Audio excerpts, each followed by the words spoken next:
অভিশপ্ত অট্টালিকার রহস্য, এক রোমাঞ্চকর যাত্রা। শহরের প্রান্তে দাঁড়িয়ে থাকা সেই পুরনো রাজবাড়িটার কথা সবাই জানত, কিন্তু আকাশ ছিল দুঃসাহসী। সে মধ্যরাতে সেই ধুলোমাখা ঘরে পা রাখল। হঠাৎ এক বিকট শব্দে ভারী দরজাটা সশব্দে বন্ধ হয়ে গেল।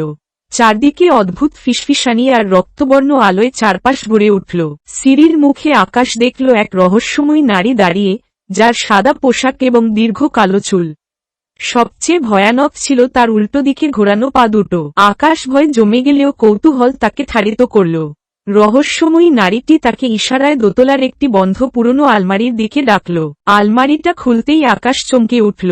সেখানে তার নিজেরই একটি পুরনো ছবি ছিল, যার নিচে লেখা ছিল, স্বাগতম, তুমি অবশেষে ফিরে এলে। আকাশ অনুভব করল তার শরীর ধীরে ধীরে স্বচ্ছ হয়ে যাচ্ছে।